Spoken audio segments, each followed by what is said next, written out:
They say you are too quiet, too intense, too much.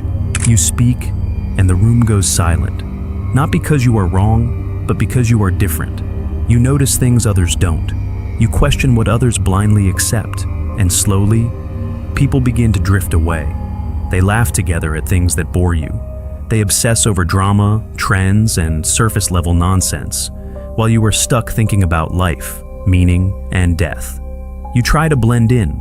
You smile when you're supposed to, but deep down, you feel like a stranger among your own kind. And eventually you start to wonder, is something wrong with me? But what if the problem is not you?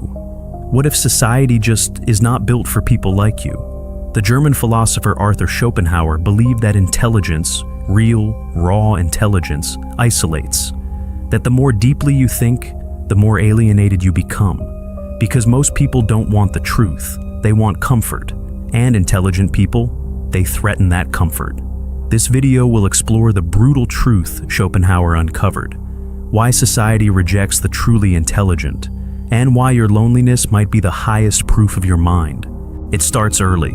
You are in a classroom, surrounded by kids your age, but you feel off, not superior, just disconnected. While others laugh without thinking, you are lost in thought. Why do people say things they don't mean? Why does small talk feel like noise?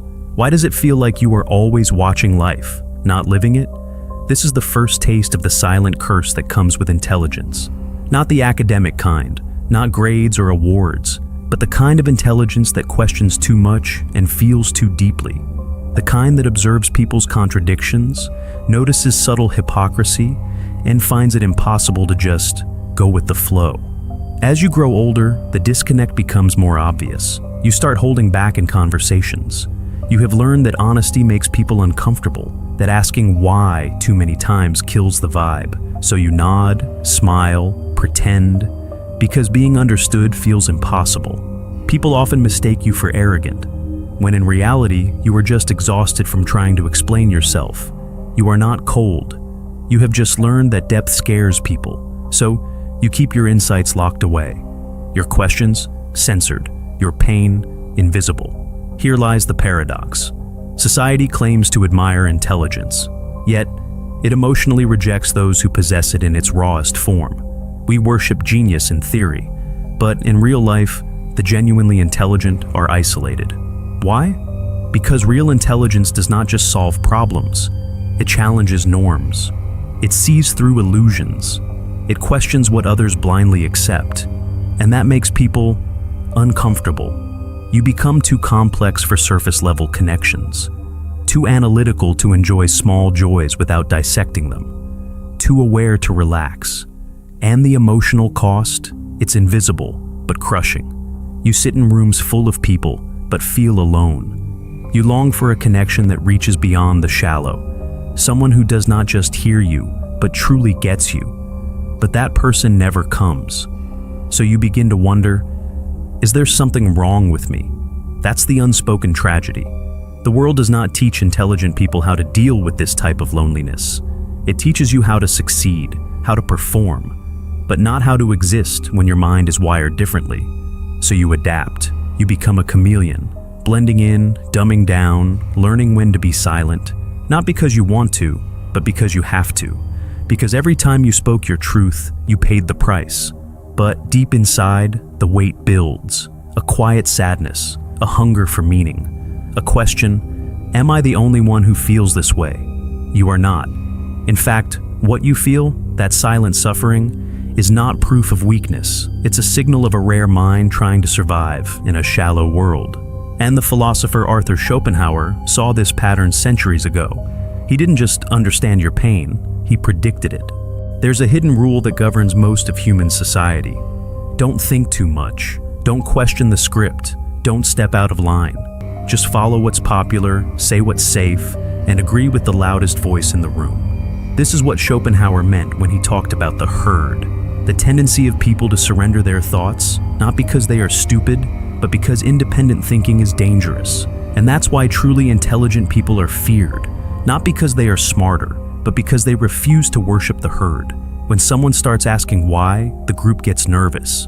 When someone notices the contradictions, the lies, the blind traditions, the group gets defensive. It's not logical, it's psychological. In every classroom, every office, every community, there's a subtle pressure: conform or be cast out. And intelligent people, by their very nature, resist this pressure.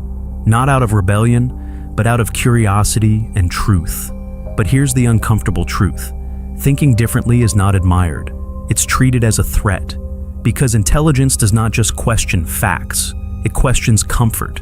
It disrupts illusions. It shines a light on everything people are trying to ignore. When you walk into a room and say something that reveals the group's hypocrisy, when you suggest an idea that has not been pre-approved by mass consensus, when you challenge the system instead of playing along, you don't get applause. You get labeled weird, too intense, not a team player. Let's take the modern workplace.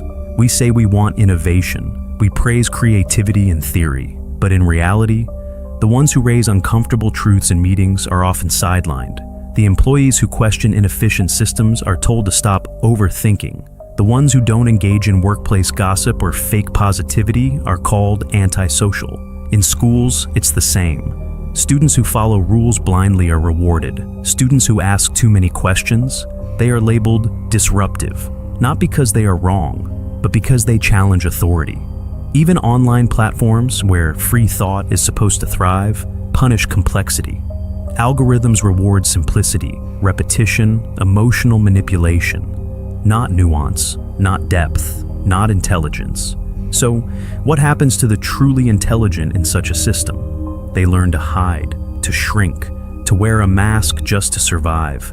And eventually, society gets exactly what it wants: silent brilliance. Genius locked behind social anxiety.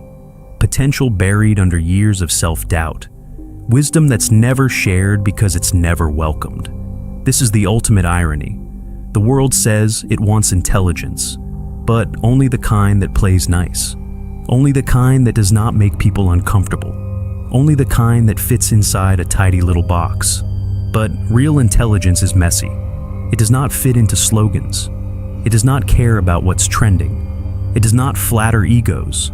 It confronts them. And that's why society pushes it away. To be truly intelligent is to be misunderstood, to be feared, to be alone in a room full of people nodding to things you know are false. It's not just rejection, it's social exile. Because when you can see through the game, you stop playing it. And when you stop playing it, you stop belonging. That's the cost of nonconformity. And for those who refuse to betray their own minds, it's a price they silently pay, every single day. But Schopenhauer believed this suffering had meaning. He saw intelligence not as a privilege, but as a burden that few were strong enough to carry. And those who carry it must walk a lonelier path, but also a truer one. Arthur Schopenhauer was not your typical philosopher. He did not sugarcoat reality. He did not promise happiness. He believed that life, at its core, was suffering, and that the more conscious you are, the more you feel it. To many, this sounds bleak, but to those who have lived through the quiet despair of thinking too much and feeling too deeply, it feels honest, almost like someone finally told the truth. Born in 1788 in Germany, Schopenhauer was raised in a wealthy but emotionally cold household. His father was a strict, rational merchant. His mother, a literary socialite who later disapproved of his pessimism. From early on, Schopenhauer felt like an outsider. He observed life with a depth that made him feel more like a witness than a participant. And that's exactly how his philosophy evolved. His most famous idea was this: a man can be himself only so long as he is alone. According to Schopenhauer, intelligence leads to isolation, not by choice, but by consequence. The more deeply you understand life, the more alienated you become from those who live on its surface. At the heart of his worldview lies the concept of the will, a blind, irrational force that drives all living beings. It's not logical. It does not care about truth. It just wants, endlessly, mindlessly, painfully. In Schopenhauer's view, most people are ruled by this will. They chase pleasure, power, validation, not because they have thought it through, but because they are trapped in a cycle of desire they can't even see.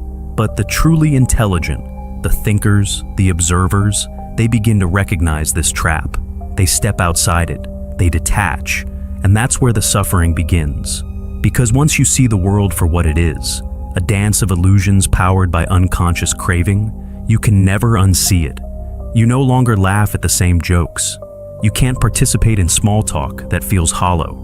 You feel like a ghost drifting through a party that never ends, wondering why no one else notices the emptiness.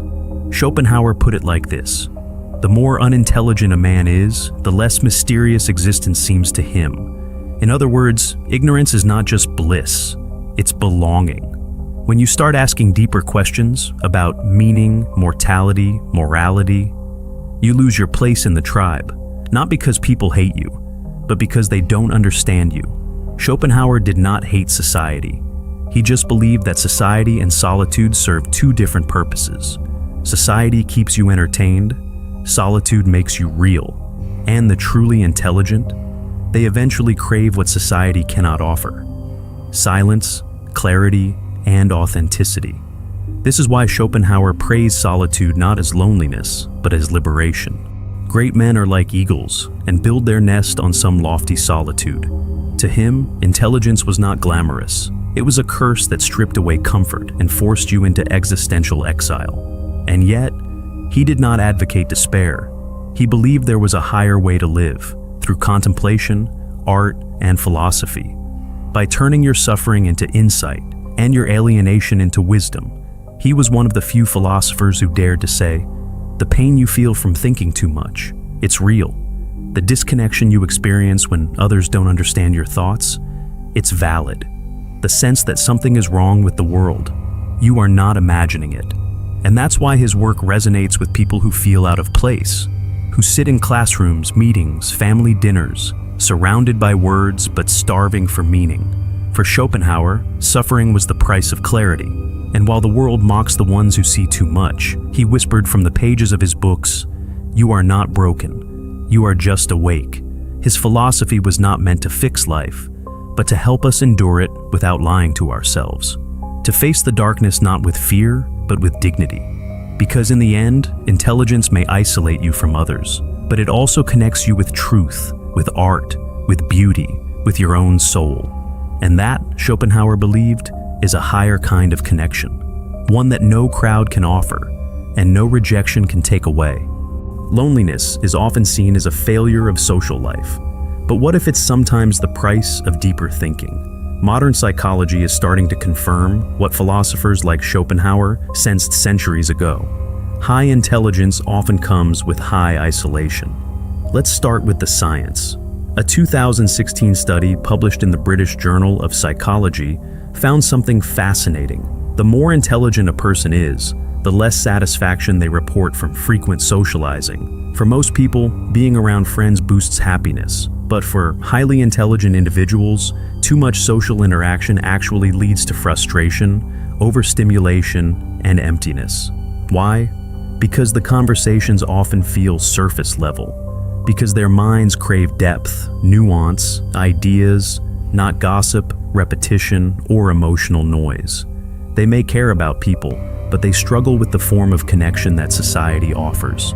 And this creates a kind of cognitive loneliness. It's not just about being alone. It's about being surrounded by people who don't think like you, and feeling more isolated than if you were physically alone. That's where the emotional paradox begins. On one hand, highly intelligent people are introspective. They analyze, reflect, overthink. They live in their heads, sculpting entire universes of thought that others may never see. But on the other hand, they are human. They still crave connection, intimacy, resonance. They want someone who does not just nod, but gets it, who hears the unsaid and understands the invisible. And that's the psychological trap. The smarter you are, the harder it is to find someone who understands your loneliness. This is not arrogance, it's neuroscience. Psychologist Dr. Thomas Suddendorf, an expert in cognitive evolution, explains that our brains evolved in small tribal groups of 100 to 150 people. Our intelligence was shaped by the need to survive and fit into tight social circles. But modern high IQ individuals live in a radically different environment. They process information faster, think in abstractions, challenge norms. They no longer fit the emotional blueprint of tribal belonging. and their minds become evolutionary misfits. The world has not caught up to their wiring, and it hurts. Because deep intelligence often brings emotional dysregulation, not because something's wrong, but because too much is going on inside. Imagine thinking 10 thoughts where others think 1. Imagine noticing micro-expressions in every conversation. Imagine replaying one word someone said for hours, wondering what it meant. This sensitivity is not a superpower. It's a burden. It can lead to anxiety, depression, emotional burnout. Not because the world is hostile, but because it's not built to handle people who feel this much and think this deep. One Harvard study even suggested that highly intelligent children often report greater feelings of alienation and existential worry. From a young age, they realize they are different. And instead of being celebrated, this difference is often punished. They are told, "You think too much. Why can't you just be normal? Stop asking so many questions." So they internalize the message, "Maybe something's wrong with me." This leads to internal conflict, a push and pull between self-expression and self-protection. They want to open up, but they have been shut down too many times. They want to connect, but they have learned it's safer to withdraw. And so, they build emotional walls, hoping someone will notice the silence behind them. But most people never do. Even in romantic relationships, this pattern plays out. Highly intelligent individuals often struggle to feel seen, not just admired, but understood. They may come off as distant or cold, but in truth, they are protecting a depth that's been mishandled too many times. It's not that they don't want love, it's that they have learned most people love the idea of intelligence, not the complex emotional reality that comes with it. Psychologist Kazimierz Dabrowski called this phenomenon overexcitability. It refers to a heightened sensitivity in 5 areas: intellectual, emotional, imaginative, sensory, and psychomotor. In simple terms, smart people feel more, think more, and suffer more. And this intensity, though it fuels creativity and insight, also deepens the divide between them and the world around them. But here's the hidden truth. Loneliness does not always mean something is missing. Sometimes it means something is unmatched. A mind that sees through illusions. A heart that won't settle for shallow conversations. A soul that yearns for meaning over comfort.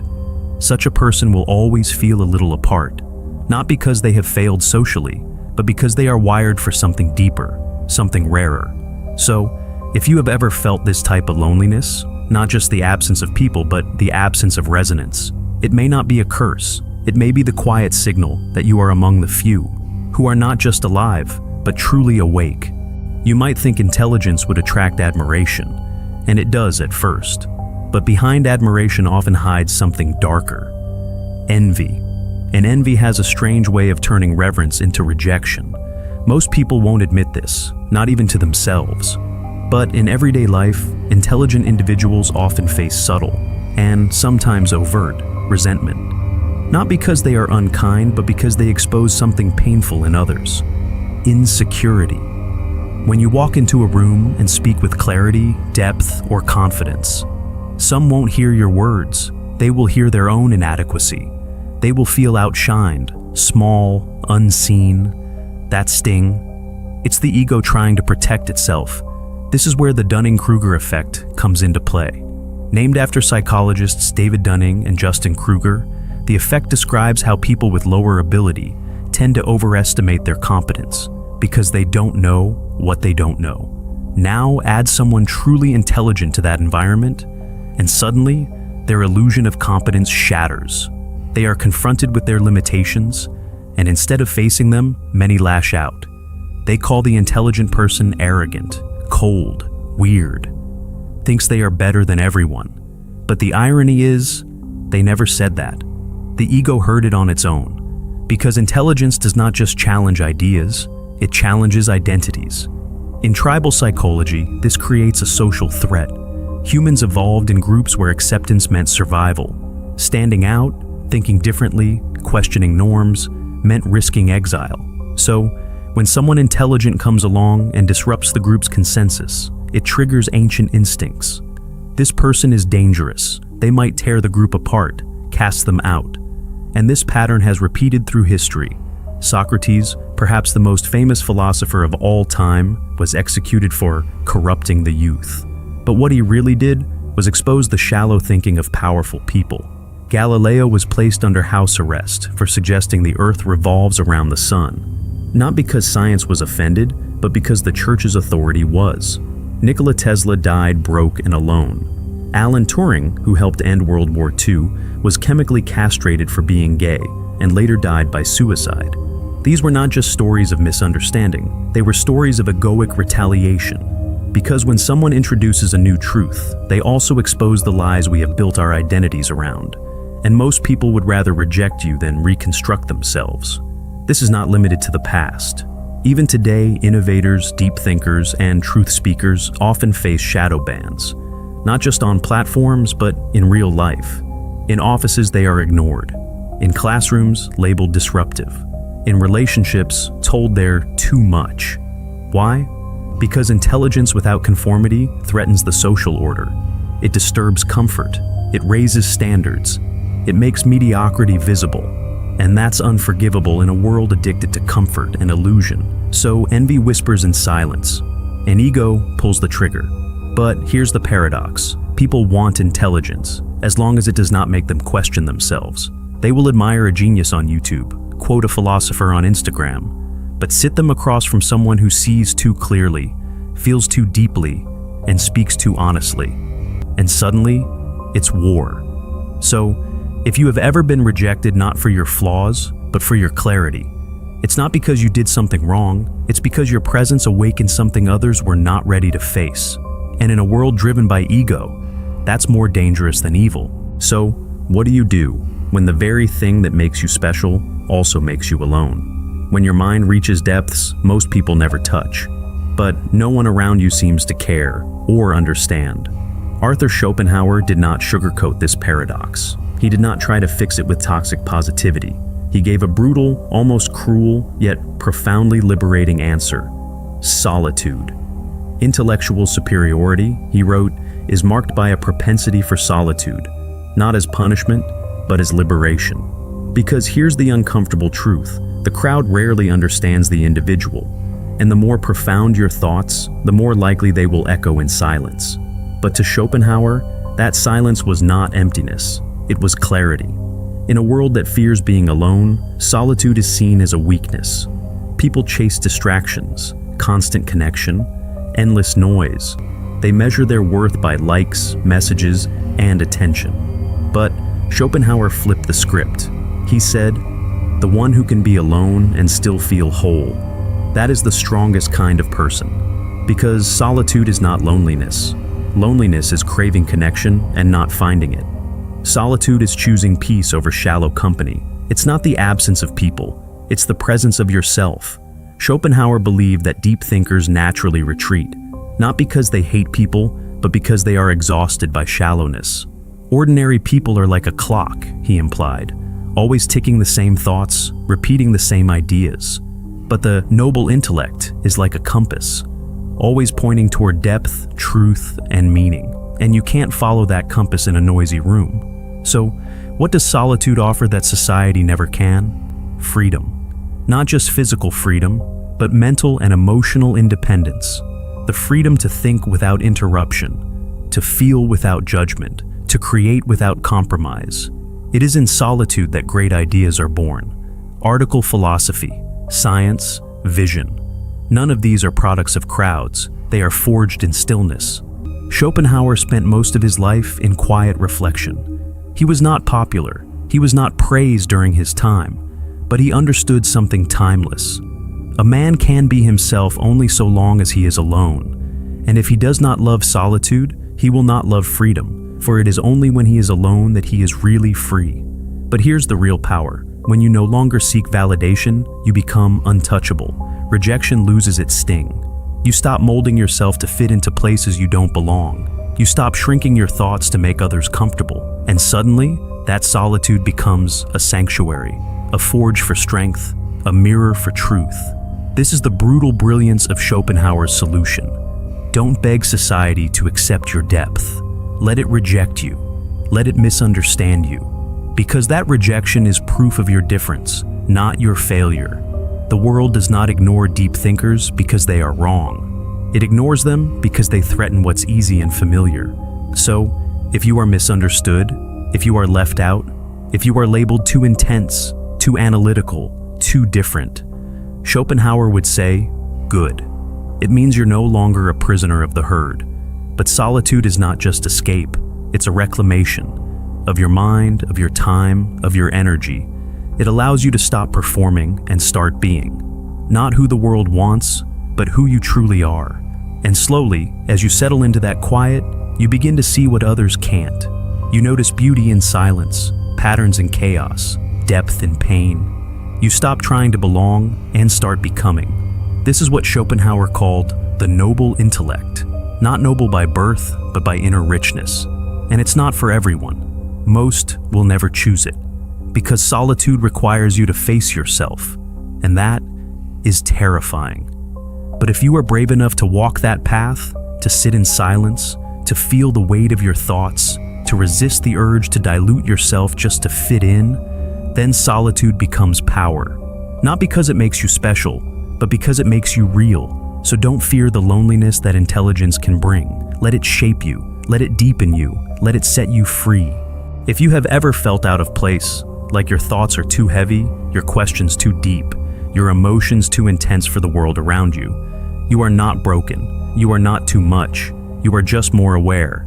And that awareness, that depth, it comes with a cost. Loneliness, misunderstanding, rejection. But here's the truth no one tells you. That pain is not a flaw, it's a sign. A sign that you see what others don't, that you feel what others suppress, that you think in ways that challenge the comfort of the crowd. The very things that make you different are often the same things that make others uncomfortable. So, they pull away. Not because you are wrong, but because you remind them of what they refuse to face in themselves. This is the secret Schopenhauer understood. You don't need to change who you are. You need to understand who you are. The journey of an intelligent soul is never linear. It moves from confusion, why don't I fit in, to clarity, maybe I was never meant to inner power, I don't need to. And somewhere along that path, loneliness transforms. It stops being a wound, it becomes a mirror that reflects your truth, your vision, your potential. Schopenhauer once wrote, "Great men are like eagles and build their nest on some lofty solitude, not because they are arrogant, but because they need the silence to see clearly, because from that height, you are no longer lost in the noise, you are above it. So if society rejects you, let it. That rejection is not a failure, it's confirmation that you think deeply, that you feel honestly, that you are no longer willing to trade authenticity for approval. Let that be your proof. You're not lost, you're just ahead of your time, and in time, others may catch up, or they may not. But you will already be free.